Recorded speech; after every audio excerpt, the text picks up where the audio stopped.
all those things are now putting me in the mood to relax, to get into my Zen moment, and then making me feel good, right? It's making me think about different things. And then when I'm seeing new growth unfurling, then I'm feeling good and I'm feeling positive about what I am doing. If you're someone who is seeing your plant dying, that whole thing about plants make people happy will be completely shifted, where plants are then making you sad because you're seeing that. Who wants to fill their homes with so much negativity when there's so much negativity outside of their home? All my children of the light, born in the city, the studies trying to do you right. They see God in everything I write. Welcome to this edition of On One with Angela Rye. It is a hybrid podcast today. We are doing a masterclass with the best of the best in the plant world. And we're also going to talk to Hilton Carter, who is the best of the best, about his new book that I'm happy to hold up in front of you all. Wow. Yes. He has 3 books. I have 3 of them. I found 2 of them today. I don't know where the other one is. This one I've been flipping through, Hilton. I can't wait to jump in with you. How are you today? I'm doing great, Angela. How about yourself? Thanks for having me. I cannot complain. I'm so excited about this, as you know, because I was in your DMs like, when can we do this? I killed an aloe. Like, how does that even happen? Where they do that at? And you were like, happily. And then you had a book out. So it was like, we need to do this right away. Of course. How's the feedback been from this book so far, The Wild Creations, Inspiring Practice to Create Collects Plant Care Tips and Styling Ideas for Your Own Wild Interior. Can you tell I tried to match the book cover today? I see what you did there. And I love it. If you're gonna come correct, and I love that you did that for me. I really appreciate it. I wish I would have done the same. I thought my background would help play that, but I also wanted to talk about do the right thing, because you got to do the right thing when it comes to plant care. As far as the I would say the reception as far as the book goes, people have been telling me they love it. They've been saying that it's one of their favorites of the 3, one of their favorite plant books out there. And I think the reason why, I believe I tuned into what people really reacted to in my first book, which was Wild at Home. And it was the DIY projects that so many could not only pull plant care tips from, but they could utilize some of the things that they were learning in the book and bring that to life in their homes. And in this book, the reason why it came about was because I was supposed to go out on a book tour last April for Wild Interiors. And because of the pandemic, obviously everyone had to quarantine, stay at home. So in that moment of just trying to figure out what to do with myself, I wanted to create something that if I ever found myself in this situation or that situation again, or if any of us found ourselves in a situation, they could do projects at home that they could do with their friends, family members, or alone with items possibly that they already have in their home or just order online. So that's how Wild Creations came about. So I filled it with DIY projects, a lot of the plant hacks that I've been doing secretly myself at home. It's like some of those old school remedies, maybe your grandmother, grandparents would talk to you about as far as plant care. Then I also talked a lot in that book about my own, I would say, philosophy when it comes to plant care. And that chapter is called Plant Rants, where I just drill home the real, I would say, need to provide plants with the proper care so that you can see your investment really come to life, stay alive, and truly benefit from plants. Okay, so a moment ago, Hilton, you mentioned the importance of plant care, and I'm dying to know from your vantage point, I know you touched on this a little bit in the book, but with quarantine, folks being at home more than they probably have in years, I know that's definitely my testimony. I have not done much. People got a hold of 2 things, maybe 3 things. I'd say the first thing for me, I went to comfort food. The next thing was all of a sudden, my partner, my boyfriend Kareem, has a dog, Smokey, but we decided to quarantine together. So all of a sudden I'm a dog person. I've been scared of dogs my entire life. And then the third thing was plants. So I was already getting into plants. I had 4 or 5. Now there's, arguably a greenhouse being created in here. You might definitely argue with that given this condition of aloe that we'll look at later, but what other things do you notice people gravitating towards, and what do you say to people who are like, okay, I am the plant master now. Come and observe my garden. I think I love that you became a dog person. That's going to help you in the plant care department for sure. Comfort food, we all need it. I don't think I need quarantine to be someone who's going to buckle down and only eat comfort food.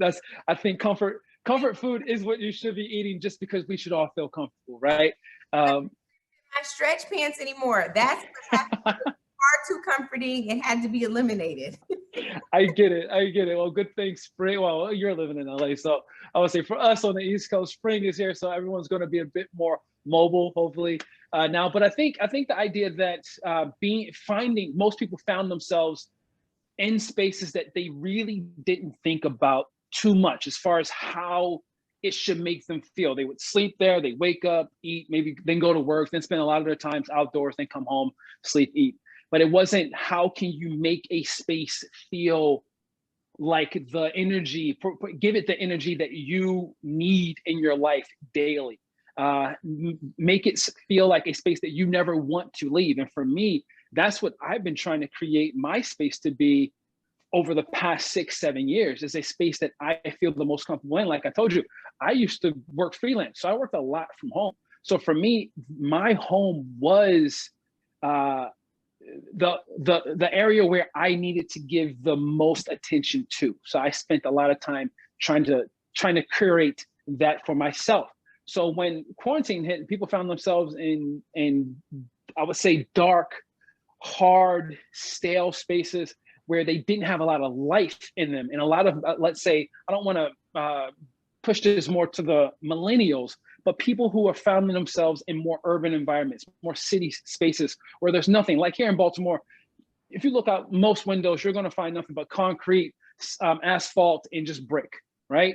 So if you didn't have plants in your home and all you're looking out outside of your window are just hard materials, you definitely felt like you were missing something. And so many of us want to feel, I'll say, connected to nature.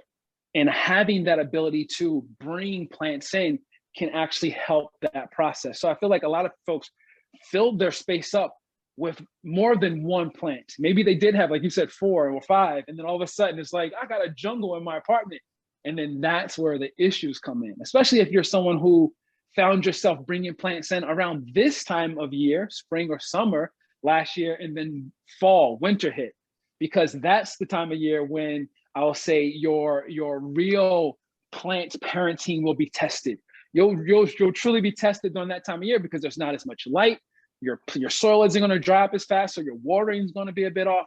Things are going to start to happen. So I feel like when people brought in a lot of plants just to surround themselves around this lush oasis in their home, they also found themselves in a bit of trouble and finding their emotions being attacked.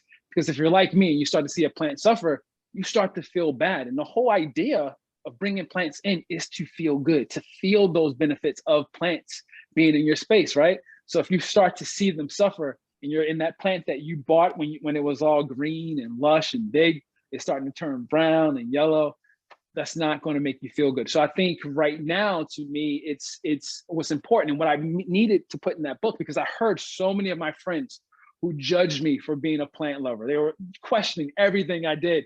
Last year, so many of them reached out like, Hilton, can you please help me with this plant? I brought it in, I don't know what's happening. And I saw that happening, and I wanted to make sure in Wild Creations, I spoke about that, about how it's important to understand what is going to benefit you first and what you can actually provide care to. That's why I said having that dog in your life. Smokey, you said, having Smokey in your life will help you with plant care, because when it comes to dogs, I have a dog. I have a dog and I also have 2 cats.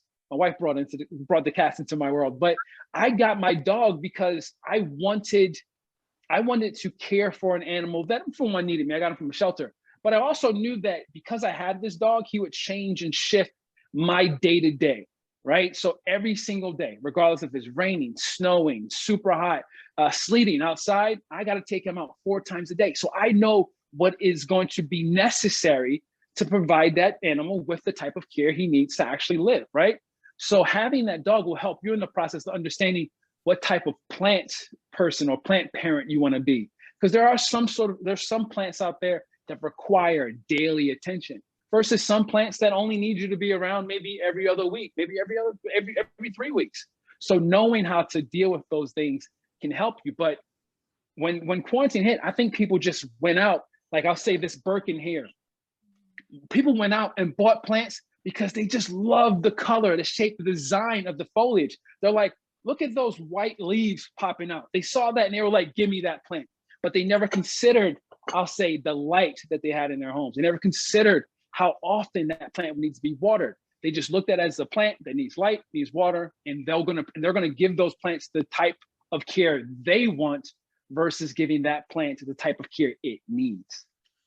That's such a good point. You know, you talk about the amount of time that you spend plant parenting. And that's another thing I think folks maybe, I know I did, was like, oh, this is beautiful. I want my home to feel better. Since people can't breathe with COVID, I want to clear house with oxygen that feels good and all of that. But to the point, there are some plants that are temperamental, just like some of your favorite relatives. And as a result, yes, you don't really know how to deal with it. So, you know, I wrestle with, you know, should I be giving these away? Like, what am I doing if I like am killing the plant? Like, you know, there's all of that. You spend a lot of time on plant parenting. Talk to the audience about how much time you actually spend watering your plants, caring for your plants, and how many plants you have, Hilton. Angela, that's a great question.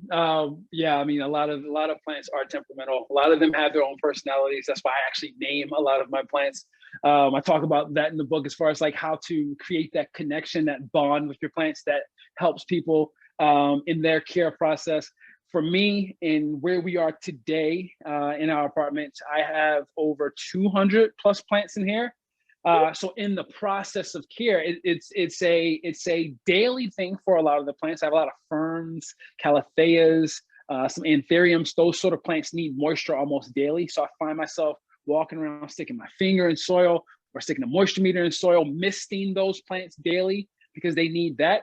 And then I have plants that don't require my attention as much, like cacti, succulents, snake plants, ZZ plants. So I have an eclectic taste when it comes to the types of plants I'll bring in. But so the care time, I say weekly, probably add up to about 6, maybe 7 hours during this time of year, because there's more plants that will require water more often this time of year. But just coming off of winter, I was probably caring for my plants maybe 3, maybe 4 hours a week, not as much, because a lot of the plants, they go dormant during the colder months. They don't need as much moisture. There's not as much light, so you still got to focus on that, but you're not spending as much time with them. Right now, there's a lot of repotting that's taking place. There's a lot of fertilizing plants that's taking place. That's extra stuff that you're doing that you aren't going to be doing during fall and winter. And that's something that people should know. Like during growth season, right? Growth season is anywhere between spring and summer, is when your plants are in the mood. They're ready to grow. They're ready to thrive. And you want to provide them with those things that will allow for them to do so, providing them with those nutrients, that food. So fertilizing them is great right now. Repotting your plants to give those roots more room to grow, rotating your plants. So there's more things that'll be added to your schedule when you have a plant during this time of year. So if you're someone who brought in one plant and you can focus on that one plant, I'm positive that plant will thrive because you're putting all your energy and care into that one plant. My mom had one child. She said, you know what? I'm gonna focus on this dude only. And she did a good job, I think. She did what she had to do. But then she had 5 of us. I've seen my cousins. Some of them, there's like 5 of them. They're all not as great as they could be if there was just one like me.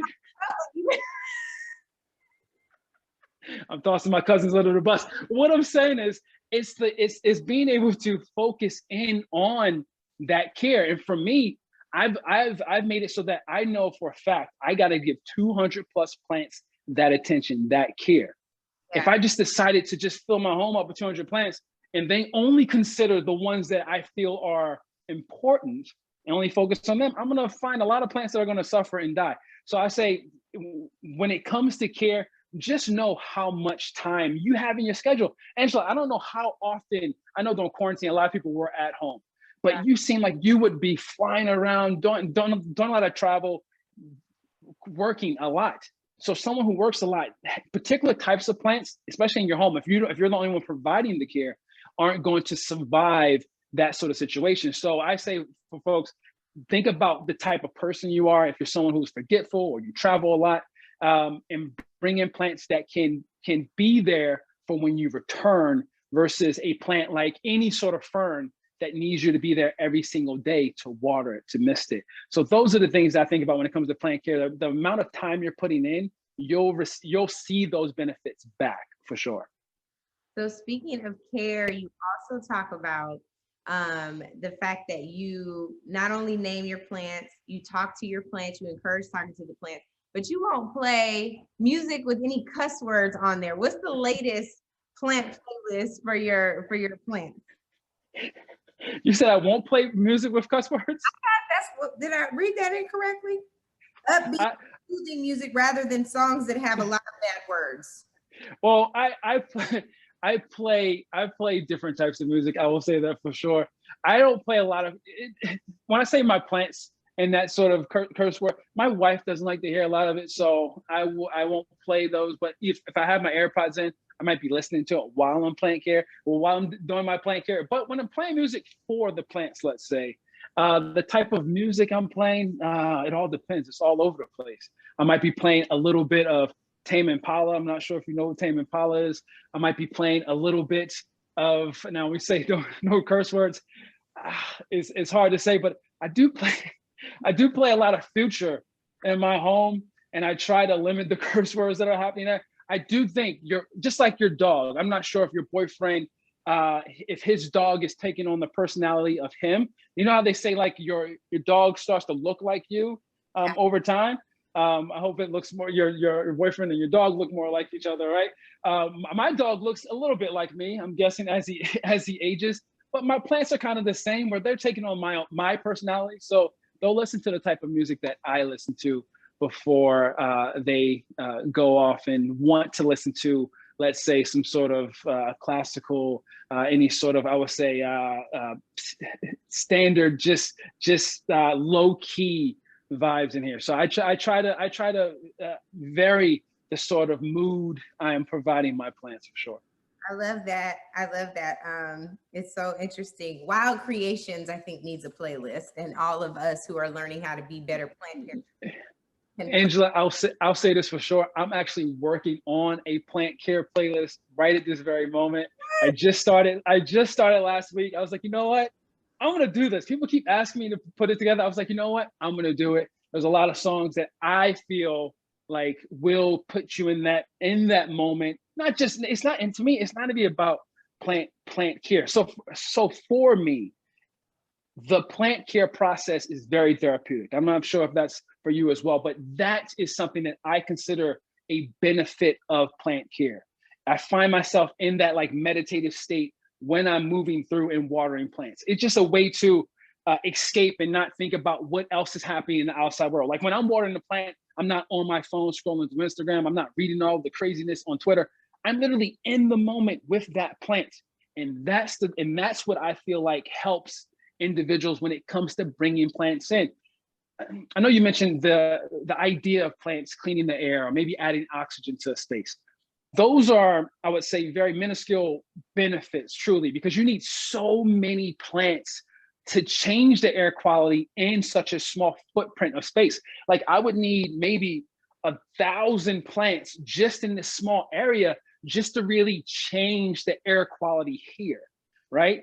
So for me, it's like touching on the true benefits, like real tangible benefits that can help an individual when they're bringing plants in. Provide, like going through that meditative state, it's almost like just sitting down and just closing your eyes, right? And just allowing all of that goodness to reach you. Whether that's, and I talk about this in the book, it's like whether that's lighting a candle, whether that's playing music, like you said. If you can just sit and relax and allow yourself to feel a bit removed from all of the craziness in the world, that's what, for me, plants provide while those other things are happening. So when I'm watering plants, I start by first putting on music. I then burn a little bit of Palo Santo.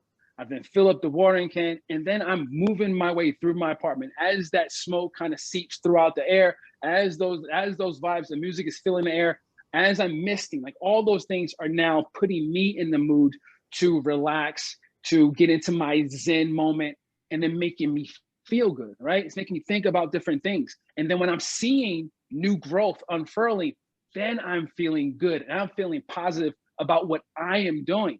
If you're someone who is seeing your plant dying, that whole thing about plants make people happy will be completely shifted, where plants are then making you sad because you're seeing that. Who wants to fill their homes with so much negativity when there's so much negativity outside of their home, right? It's like, why not bring in pieces that can make you feel good, remind you of those moments when you were maybe on vacation. For me, that was the first reason why I brought tropical plants in, because it reminded me now, like when living in Baltimore, that I've been to Tulum, I've been to Costa Rica, I've been to Mexico City, all these tropical places that I think go back into my brain and reminisce on that moment. Now in my home, I kind of have a touch of that here as well. So I feel like that to me is the ultimate benefit of having plants, whether it's, like playing music, lighting candles, all those things. Those are just ways to elevate your mood spiritually, emotionally, and just make you feel a bit better about yourself. When you think about plant consciousness, I'm totally with you. You talked about copal, palo santo, and sage in the book, and candles. And I have a whole addiction and problem. I have that stuff everywhere, and it's in abundance. I should probably send you For some. sure. But the other thing that I am starting to just like consider, particularly around sage, I'm going to show you outside. I started growing sage too, but I'm worried about like how people harvest sage and Palo Santo. Are we creating more damage? How do you balance setting the right atmosphere with plant consciousness? The same way that animal lovers are like, well, I'm not going to eat this animal anymore. Sure. Like, I'm gonna be cool on these greens. Like, how do you that? That's such a great question, especially with this being Earth Month, Earth Day coming soon. You know what? It's one of those things where some folks, I'll just be jokingly, I'll say this. I'll go, you know what? I'm so deep in my love for plants, I don't even eat salads. Like, I don't even mess with any salads. Like, I don't eat my friends. So, some people are like, you shouldn't eat this particular type of animal, but they're okay with you eating another type of animal. So I feel like for me, when it comes to plants, there are those things where I'm trying to figure out how to, it's a delicate balance, right? Like there are many things that I try to think about and how I can be better for the planet itself, right? So when it comes to repurposing certain things, especially when you're bringing plants in, while I love a great planter, right? I love it. Some of my plants I'll keep in, as you can see, I'll pull this one up.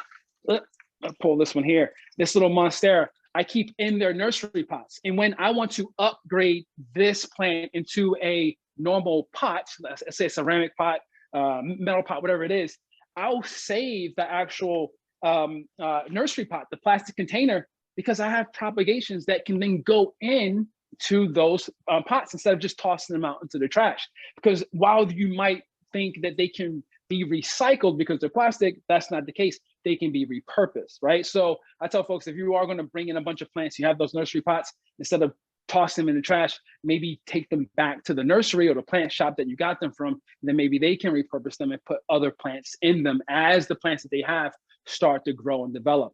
So there are small things to think about that, whether it's harvesting any sort of, I would say, sage, or burning, let's say Palo Santo. Those are things I think about as well, like you said. But I am like most individuals in this world, I come with a lot of flaws, right? So while I try my best to be as conscious of what I'm doing, the footprint that I'm making on the planet itself, I also know that I can do better, and I'm trying to find those ways. Like, I sell product, and when I'm packing those products, I'm always thinking about how much of this can be recycled later. Like, how much of this is just going to be waste, right? So I decided that I would only pack with just cardboard and paper. That's it. And however I needed to move a product from one place to the other, that's how we would do it. But a lot of these packages and then being shipped from one place, like, you know, like they're not, most of them aren't going ground. They're flying from short distances. So there's a lot of that you have to try to ease your way around, but still be very aware of what you're doing so you can hopefully be better for it later. So you can try to think of ways. So I've been thinking a lot about how I operate, and I'm gonna say this as someone who grew up in a family that looked at fashion as something that was important. You know, I don't know if you're like, my grandmother always said, if you look good, you feel good. And it was always about like the clothing you wore. And I was like, my wife is white, she's Caucasian. And my goddaughter over Easter was asking about her Easter outfit. And my wife was like, what does she mean Easter outfit? And I was like, on Easter, you get an Easter outfit. What are you talking about? You get the outfit that you wear to church, and then you get the outfit that you wear after church, right? And so that's how I grew up. So when my goddaughter was born, like that's what I presented her with. Like you have to have this sort of thing, right? Where you have to have an Easter outfit and then your after like church outfit. And my wife just looked at me and laughed. But I thought about it. I was like, you know what? I don't do that for myself anymore. Like I try to find those like almost like those pieces that are more of value to me that I'll continuously wear versus pieces that I'm just going to toss on for a day and then throw away next year or maybe even next week. So I've been thinking more about that as well. So I don't know, like I'm just trying to do whatever possible. I can't say this. I haven't bought a item of clothing since fall of 19. I've been just thinking like all these clothes that I have, I know for a fact that I love them. I know some of them are going to go out of style, out of fashion. But you know what? I set my own fashion. I set my own style. But at the same time, I'm like, I don't need it. And I'm trying to be more aware of the things that are necessary and think more about that and spend my money that way versus the things that I don't think speak about me or say stuff to other individuals, I'll say about me first more than me myself say or I guess mean to others of who I am. So those are the ways I'm being more conscious about the environment. But at the same time, I think if you're just aware of it and you're trying your best, that's all you can hope for. Yeah. Well, speaking of flaws, I'm gonna take you to see some. I've saved two, but I've offed a couple too. I've had some gnats come. We're gonna show you all that. Let's go. My grandmother, growing up with my grandmother, Myrtle Rye, she grew greens in her yard and strawberries. So I'm gonna start here with this garden on the wall that I was planting and putting together. Okay. Yeah, it's a hit or miss over here. So I'm gonna show you what I have. I'm gonna show you where I grew or tried to plant my own reminder that I've been to some tropical places too. So we have. Love it. Let's go with the flaws first. oh, we're going with the misses first. Okay, I thought we were going with the hits. All right. Well, one flaw. There's some more coming. Here we go. All right, let's do it. All right. So when we come out here, Hilton, here's my little. I love it. Look at you. Don't look at me yet. Just hold on a minute. So here's the situation. There are strawberries, but I don't know. But there are strawberries. These are all. I think we'll break it up. Can you hear me? He's frozen a little bit. Maybe I can't. Go for it. Okay. So this is supposed to be mint. It's tragic. There's some. It's tragic. None of these ever do anything. I don't even remember what they are. Oh wow. Well, okay. So first things first. You're dabbling into a world that I have yet to dabble in, which is outdoor gardening, which I love. And now that my wife and I purchased a home, I'm going to have that ability to do so as well. The first thing I will say is this: when it comes to gardening across the board, whether it's indoor or outdoor, the light itself is going to be important. So when I look at that, what direction is that particular side of the fence getting light? Are we getting light in the AM? Right here. Normally it's brighter right now, but it's like Yeah. straight direct sunlight right here. Got it. So a lot of those plants, of course, when the outdoors, sun exposure, pulling moisture, drying up soil. So if you weren't watering that soil almost daily, and you know it doesn't rain where you are often, I'm pretty sure, I think it looks like it just rained or something out there. Okay, so you're gonna need to provide it with that water. But again, when we're talking about being conscious of things of that nature, I don't know how much water you guys can actually use when it comes to watering your gardens, right? Like, aren't you limited on how much water you can just spill on your plants? I don't know it. I'm not about that. Well, I will say this. I'm listening. No, I was gonna say they do make those containers that gather up rainwater, where you could then utilize that for your garden as well. That's the way to look at it, but they will need to be watered very often when they're outdoors like that. Ooh, okay, so let me show you these really quick. We're gonna be careful because I know that it was breaking up. So let me just show you this really quick. It's just right here. You can't see. Can you hear me still okay? I can hear you and see you, yep. He started growing flowers. I was so surprised. Oh, there's a bee, Jesus. Okay. But these all grew. I thought they were gonna like stay down in the ground. I planted these actually with Naja on my team, and it was such an incredibly healing experience. Putting your hands in the dirt is great. Yes. Yeah, I mean, of course they're gonna grow. You're providing them with light, a lot of light. Looks like you have what kind of succulents do you have there? Do you know? Now, Hilton, you know that's above my pay grade. I have no. These reminded me of the flowers that they have like in Mexico, like in Cabo. For sure. These are getting a little toasty. They're a little crispy. Hopefully we can bring them back. But these flowers right here were the same size as these over here. I love it. They're sprouting. Like, I was so surprised. Yeah, I mean, look, as far as receiving the gifts of blooms, like that is showing off the fact that you have done something right, whether it was by mistake or by the fact that nature itself decided that it would provide it with water, obviously through rain or through the condensation of whatever's happening around there, or just the fact that you planted it in a really great spot for it, light-wise. So that's good to see. As far as where you live, succulent gardens, cacti gardens is such an, I would say, easy thing to actually produce there. And you can really see them thrive and grow and definitely bloom. All those plants bloom. So that's a beautiful thing to have in your garden. So when it comes, oh, go ahead. I'm sorry. No, I was gonna say, when it comes to developing fruits, herbs, vegetables, that's you have to have a whole different type of thumb for that.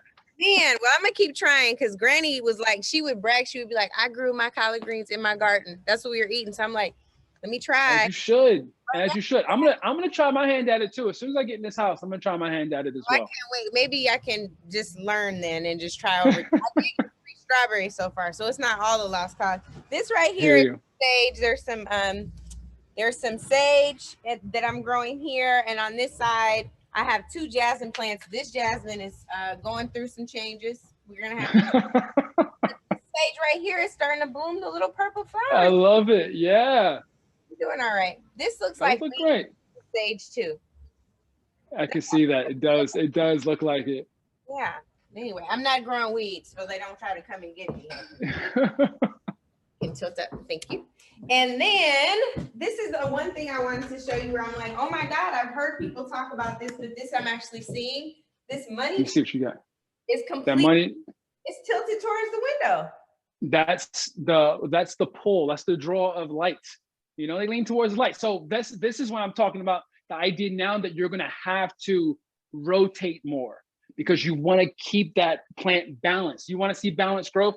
You're gonna have to rotate it more often. So once it starts to lean towards the window, if you rotate it, not only do the foliage, let's say, or the branches that are facing the inside of the house, not only are they now getting really good light, but the plants, the ones that were facing the window, that were leaning towards the window, they'll start leaning back and straighten themselves up. So as it leans and you rotate it, it starts to give itself a better upright look versus pushing towards the window. Because if that plant starts to lean too far, I mean, the money tree is a pretty thin plant, so it's not going to have too much weight when it comes to foliage. But some of your plants, as they start to get bigger and lean towards your window, they can, because of that weight and pulling, they can fall over, and then you'll have yourself a broken planter or just broken branches and foliage.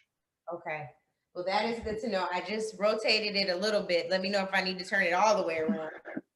I would say do it about 90 degrees every 3 weeks will be good. Okay, perfect. I will do that. And the rest of the plants in this area they're doing pretty well, but I'm going to take you to one more. Well, it's two tragedies, but the same problem. It's an aloe plant and my succulent little garden thing that's been replaced. Of course. Twice now. This is the second time. Okay. Don't break up. I'm gonna set your book right here. But it is the gnats. The gnats have gotten me. They got me, Hilton. Okay. Here's the situation. So this, like, oh, I God. was there and I could see, right? Like this completely shed here. This yeah. one, and it is like you can just dig in the dirt and see them.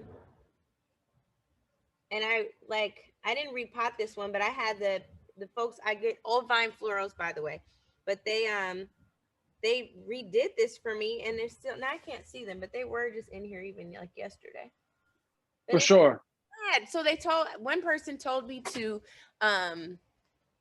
use peppermint soap, like a peppermint soap mixture, Dr. Bronner soap with water, and then somebody else. For sure. I've tried both of those. That did not work. Oh, there's one little nasty jerk. So I would say this, as far as getting rid of them, those are good, like, remedies, home solutions that you can put together and pour on your soil. I would also say the best thing to do at this moment, and that's a plant that you are growing outdoors, right? Oh, I brought it outside so it didn't infect the plant. Oh, got it. So vinegar treatment yet. Got it. So they're laying their eggs in that soil, and that is a plant that doesn't need its soil to stay moist. So the first things first, what's happening there is that your soil is staying too damp for too long, right? Gnats are attracted to damp soil. They then fly in, lay their eggs in the soil, and then that's what you're having. So once you start to see an infestation, let's say, of just gnats flying everywhere, the first thing you want to do is just to repot that plant with fresh soil. And then before you repot it back into that same pot, you want to clean out the pot that you have it in. Clean it out completely. That sort of soap you're talking about, the peppermint soap, you can use that there as well. And then strip it down to its roots, put fresh soil around those roots, and then you want to water it after maybe a week of it being in its new soil. But when it comes to your succulents, you want to make sure that they stay more on the dry end versus the wet, damper end of the soil. So always make sure you have a drainage hole in those pots. That's what's important there. Yeah, this one is an aloe. I've never in my life killed an aloe. This is my second one. I killed a big one. That happened in the move, and then this one, I completely took all the pots out, or took the plant out, repotted it, and it's, I don't know. I repotted it. I did wash the pot out. There's definitely a gnat right here. I see what you're saying about the moisture. This is too moist for an aloe plant. Yes, way too moist. So when it comes to aloe, I wish I had one right here to show you. I have one in my. I have another one that's alive. Yeah. Oh, well, that's what I was saying. Like that's the whole thing. When it comes to aloe, these desert plants, when you touch their foliage, if it feels full, if it feels like it's thick and full, that is a well-watered desert plant, succulent cactus. You want to literally let that plant dry out. Make it make you question whether or not you are a good plant parent when it comes to water. When it comes to watering plants, I always say this: it is easier to overwater a plant than to underwater a plant. And when you're overwatering a plant, if you start to see it turn yellow, that yellowing foliage is going to die.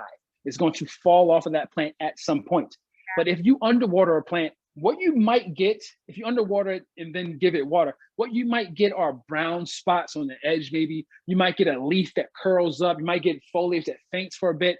But when you then water them, it'll then come back to life. But those brown spots, they'll be there, but that leaf will still be around. that aloe will still be, it might have a crispy edge, but at least it'll still be green where it is, right? So I would say lean more towards letting it dry out completely. I water my aloe in my home, So I'm sure I think you have yours indoors as well, right? They're only outside because of the gnats, and I didn't want them to get Got it. So I only water my gnats indoors. My gnats. I only water my aloe. I only water my gnats indoors like every week. No, I water my aloe once every 3 weeks throughout spring and summer. And come fall, winter, I water my aloe like every 5 weeks. So I give them a long time before they get water. So that's the thing. That's why I said when people started the process of, if you buy a plant right now, if you don't know anything about plants, you buy a plant in spring, you're going to think you are the plant's God. You're going to think, I'm so good at this. All of these new blooms, all these new leaves. That's because that plant just came from that plant shop, and during spring, that's when they grow the most. Once winter hits, you're still thinking, I'm on my schedule. I water my plant every 7 days. I'm good to go. But what you're not considering is that once it gets colder outside, it's going to get colder inside of your home probably as well. The soil isn't going to dry up as fast as it once did. So now that every 7-day watering cycle that you had for, let's say, your money tree might now need to be every 9 days, maybe every 10 days versus every 7. And that's where watering it or understanding the moisture level of your soil will then become important. And that's when everyone's tested on how good they are at plant care, is when it starts to become darker outside, when it becomes colder outside, and you're dealing with all those issues. There's a couple of other things out here. I have Bird's Paradise in there. Those are amazing. Look at this. But some amazing. of them, I'm scared to take you over there because I know we had a little bit of a connection issue outside on the other. Have an extender. Let's see if it cuts out. You can kind of see where it gets ratty. Maybe that's just the facts of life. For sure. Then the bees, I love these, but I'm worried because be careful, don't fall. These are like, the bottom pieces are getting a little dry. Okay, so those pygmy palms, those palms there, they need to be watered as well a bit more often. So if you see them dry, now I don't know how long you've had them. So if you're seeing the lower, let's say the lower fronds, you're seeing them dry out, that could be them just acclimating to their space. Have they been there often or long? 3 months. Oh, 3 months. So they're still acclimating to the season change and also to the space itself. So I would say just give them, if you see lower growth starting to yellow or die off, that's not a bad sign. That's just a plant starting to acclimate. But if you see newer growth starting to turn brown or starting to turn yellow, that could lead to a real issue. All of those planters that you have them in, they all drain out, right? Yeah. Got it. So I would say the one thing is just to focus in on where your new growth is developing. If you see new growth developing and it looks healthy, looks green, especially when it comes to that pygmy palm, then you are good. But if you're seeing lower growth fall off or dry up or turn yellow, that's just the plant just acclimating, just changing. So I wouldn't freak out about it too much right now. Let's say 3 months from now, if it's still happening, you're going to want to increase the moisture of your soil. So you might want to come out and water it almost daily or every 2 days if they're outside. Indoors, I would say you might need to water them every week or every 10 days. But outside, they're going to need more water more often. Okay. All right. So there's 2 more little areas that I wanted to take you to see. I have a plant area that's, be careful, that's doing. It's like a little prayer meditation room space. Love it. These plants do well without me, thankfully. The one thing that's frustrating, this is a prayer plant. Is it the same thing as a rubber plant? Let me grab it. Can you come over? Let me take a look. I can't see it. I think this is the same thing as, I'm gonna grab this. You can stay looking at that. I'm gonna grab it. That's a Freddie. Okay, but this isn't the same plant as this. I think what I'm looking at is this, right? Can you see mine? Yeah, but is this the same? What you have there, okay, so what you have, okay, let me break down what you have. Are they the same type of plants? No, they are in the same family. So both of those are what we call calatheas, right? The one up top in the pink, I think pink pot, that is a Calathea Freddie. And the one that you have in the lower pot, that is a Stromanthe. This one, it won't grow.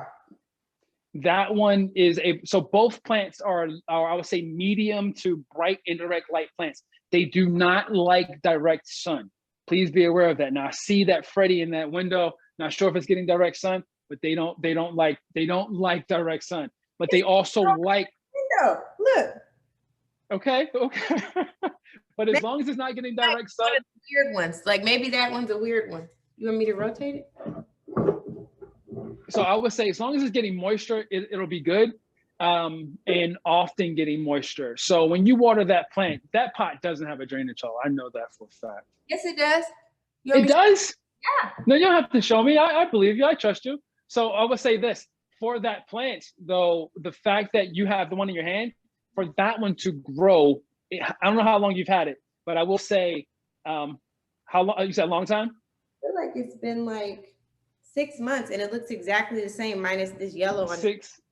Got it. So yeah. So look, you got to listen to this. Hear me out when it comes to this. Mm-hmm. When you bought that plant, let's go back 6 months. That was almost the beginning of fall. Let's say during that time, again, your plants go dormant. So a lot of them aren't going to push out new growth. But because you've been watering it for 6 months, you've washed out all the nutrients in that soil. So right now, it's going to be the perfect time to start fertilizing that plant and any plants that you purchased last spring, last summer, last fall.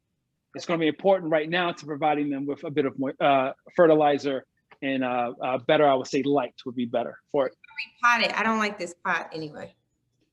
How do you repot it? Is that what you said? I said, what if I repot it? You should totally repot it. If you don't like it, if you don't like the pot, I would definitely say repot. Did it come in that pot? Who chose that pot? Dang, Hilton. Okay, let's. You're the one who said you didn't like it. I'm just trying to look. Every planter I've seen, it looks. Oh yeah, I see what you're doing. I see what you're doing. That ZZ looks nice. That aloe in that corner, that elephant ear plant you have, the arrowhead. That one's doing great. Doing great. That's why I said it's just flaws. You know, I'm hit or miss. Got it. Okay, this one I'm gonna work on that. I think it might be because of where it's positioned too. Like it's all the way in this corner, the light is over there. So that might be that is definitely, Angela, the reason why. that ZZ, that snake plant over there, fine. It can deal with that amount of light. Plants. I feel like they kind of aren't plants, Hilton. You don't have to do anything to them. Yeah, that's true. Like I can't tell you the last time I watered the snake plant. The snake plants thrive. The snake plant is one of those plants that will live regardless if you are around or not. And they're definitely one of the plants I'll say are like people say they're hard to kill, but most people kill their snake plants because of over watering, right? Because they're just like, you have to need water right now. I haven't watered you in 4 weeks. You have to need water. And sometimes they can go 5-6 weeks without water. So it's always thinking about that. This is a beautiful Dracaena. Where'd you get this guy? From my friend Darren Hudson, who you would love. You guys need to know each other. He is. Shout out to Darren. Darren, I'm waiting on my pineapple tree. I want a pineapple tree. But this is having some challenges. Naja on my team repotted it, so I'm going to blame her a little bit for these gangsta leaning pieces. But I also think it needs to be watered. Yeah, well, I will say this. It looks from here, from what I'm seeing, it looks good. When it comes to repotting, again, things will shift a bit when it comes to repotting. If you feel like your stalks are leaning a bit, you might want to go back in there and add more soil. She's doing that. Oh yeah. You know, like I think she gangsta leaning. It feels a little, because when the leaves first came, they just felt like sturdy, and this one feels a little limp. Like it's like. Yeah. So anytime you see a plant that is feeling a bit limp or the foliage feels like it's fainting, that is moisture. So it needs more moisture. So it's ready to get a bit of moisture so it can perk back up.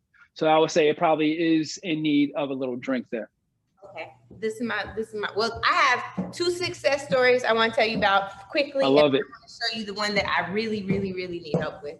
So this fiddle leaf tree, I know I need to repot. It's been sitting here. It's doing pretty well, but I need to repot it. This Hilton, this had 3 leaves left. I brought it back. Look at all these leaves. Look at you. Look at you. But it's like, it's doing better. And then this one was in the corner behind my computer, like where I sit to do TV hits. I cut all the leaves. You'll see some of the places. Wait, hold on. Where I angled and cut off some of, now I look like I'm lying because I can't find any. Because you've done such a great job cutting away the brown spots, huh? I cut that off and I cut some other ones off. This one is like doing so well. There's new growth. There's new growth right here. Like, I'm so proud. I love it. Yes. Now, let me ask you this about the fiddle leaf fig. Was it there the entire time it was losing all those leaves? Oh, you know that what happened was it was fine at my old house. I moved into this house in January. And when I moved, all of a sudden it was like, who are you? What's your name? Like, and we just weren't watering it. I didn't know that watering it. And I was like, what's happening? And the leaves were just like dropped off. Falling. Oh, so then I was talking to it. I played music and I watered. There we go. Checking. I probably need to check now because it is definitely on dry in this little dry. I keep the little moisture meter in this soil until it's that's smart. That's smart. So Angela, from what I'm picking up from what you just said there is that your plant was struggling, leaves were falling off. You went, you got my book, you read through it, put all of those, all the information, you applied it to your plant, and now it's growing new foliage. Is that what I'm hearing? You better sell those books. Absolutely. And seriously, Hilton, your passion for plant life, the way that you make it a part of the decor, the way that you care for your plants is absolutely inspiring. So truly, thank you. Yes, I bought the books before and pre-ordered the book, as you know. So yes. I know you did. I tried to give you a book and you were like, nah, I got that already. I was like, all right. It's like, how did I kill an aloe?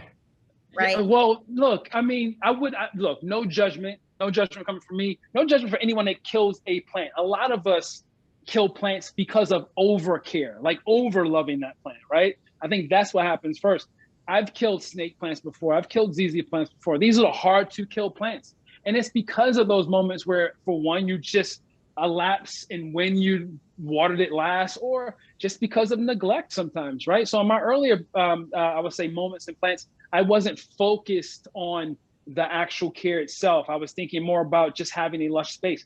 But I do now, I've always decided to take note on when I water the plant, and when I'm providing care, and making sure they have the right light. So I wouldn't be too hard on yourself when it comes to killing 1 or 2 aloe plants. It looks like through the process of killing those plants, you've learned how to be better for other plants, right? And that's why from what I'm seeing, is a lot of success versus a lot of failure.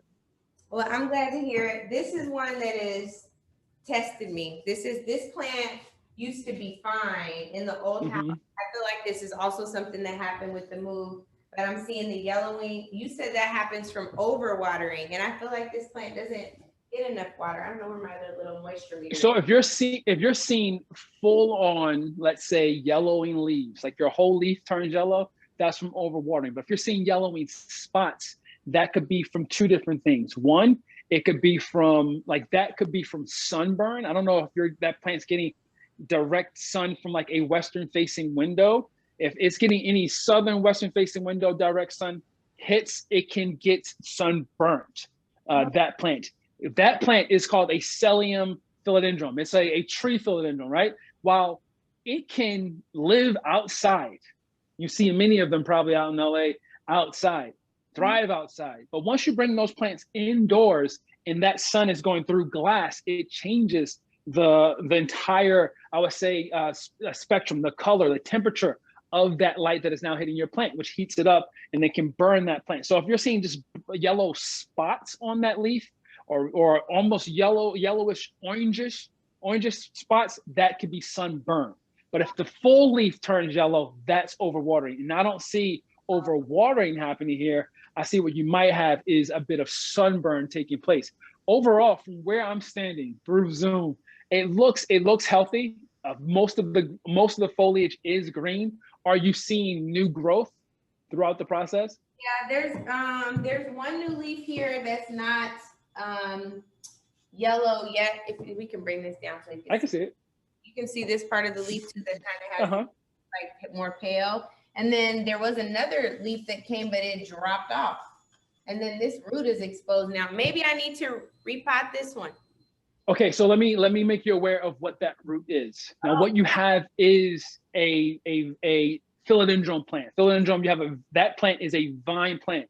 I'm sure you're familiar with the monstera. So this is a monstera here. These plants are vine-like plants. So out in the wild, so those tropical places you visit, if you ever go to Hawaii, you'll see a lot of these plants climbing up trees, right? They'll climb up trees. They use what you just pointed out to climb trees. What you have there, yes, it's a root, but what it is an aerial root. It's growing out of the side of the plant, hoping to grab onto something to start climbing. It doesn't need to be buried back into soil. It doesn't even need to be there in your home. You can cut it off. It's not going to harm the plant. It'll probably develop a new aerial root from where you made the cut, but it won't harm the plant. It doesn't need to be pushed back into soil. But if you, I see you have a stake in the pot. So is that in there to do what? To hold it up? This leaf, I had some of the leaves like propped up, and I think Mary Lou, who cleans up, was like, I don't want that leaf like that. She's a better plant whisperer than me. So I will say, if you put a trellis, right, like a small like metal trellis in there, you can then train, or like a moss pole, like you get those from like any plant shop. You put like a trellis that has moss wrapped around it. Those aerial roots will then wrap themselves around that moss and then start climbing that moss. And then all your foliage, instead of going out like this, will start going up and climbing up that pole. So it'll just grow upright versus being outside of the pot.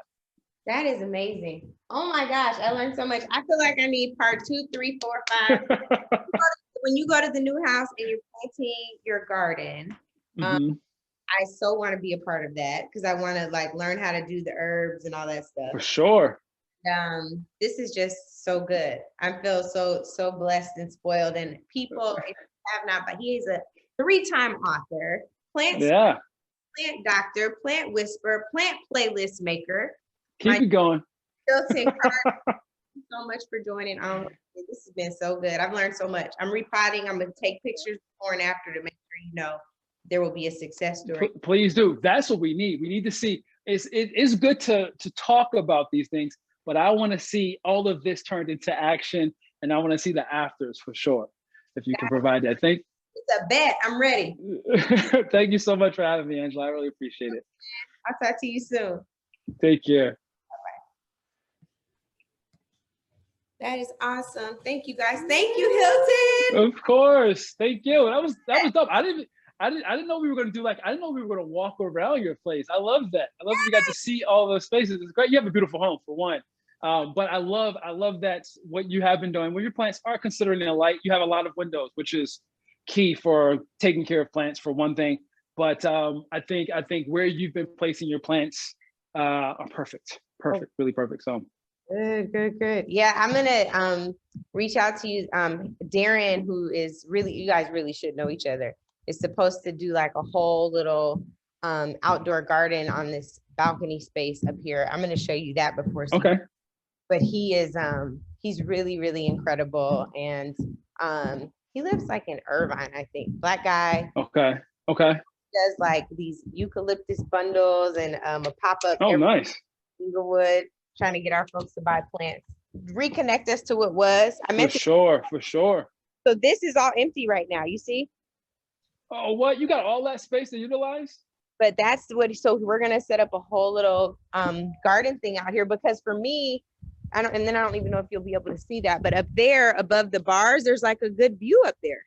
But you have eyesight up to here. You know what I mean? To even get now, it's the stupid, the bars. So of course. But I've been trying to figure out how much I really want to do, because I'm like, I'm renting. I want to move back to Baldwin Hills around our folks, and got it. I'm like, this is a good practice for me to do anyway. So I love it. Work. I love it.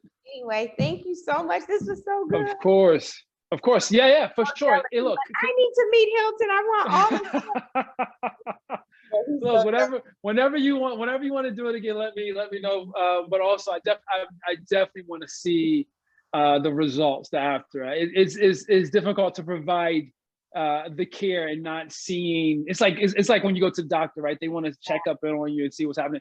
I just want to make sure that where you are is in the right spot, especially for those plants. But again, like I said, if ever you want to do it again, just let me know, and definitely send me Darren's info. I would definitely love to be connected with others in the space for sure. like I'm telling you, you guys could have a whole movement going. You're already starting one. And then let me know. I'm gonna DM you my number too, but I would love to see how I could like either pay for a class or something, some little webinar that you could do with Kareem. He would be so happy. He thinks I he's love it. a plant guy. So or you take care of him and Smokey as well. oh my God, he's so spoiled. He hates to go to Kareem's house now. He's like always wants to be here. What kind of dog is it? He's a Connie Corso and a very emotionally neat. Of course, of course. 95 pounds and climbs on you like he's a puppy. Jeez, of course. I have a pet, 85, does the same thing. 10 years old, still doesn't understand that he is the size he is, thinks that he's very small and is a puppy still. Still acts like a puppy. Every single thing he does is as if he was a puppy. It's just funny. It's funny that they do that. Yeah. But I look forward to it. You have to send me or tell me when this is going to be out so I can repost it and talk about it. It should be out by Naja. You think this is coming Wednesday or Tuesday? Oh, the podcast. When are we dropping the podcast? Yeah, probably Tuesday or Wednesday of next week. Sounds good. Sell some books. We're gonna sell some books. But thank you. You have really been inspired a lot of us. We appreciate you. Angela, I really appreciate it. Thank you so much. You're an inspiration as well.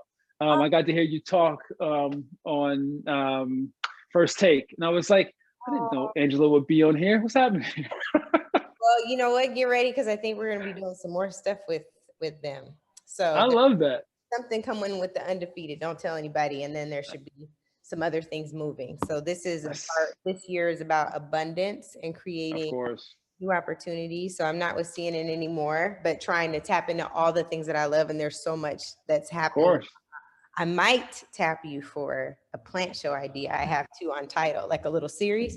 You let me know. Money, right? Let me know. Like you said, tap into all possible opportunities. That's where I'm at as well. That's See you it. shining. That's it. All right. Okay. Well, you enjoy the rest of your day, rest of your morning, I guess. Still morning there. Yes. Take care of yourself. We'll talk soon. Okay. Thanks, Hilton. Later. Bye.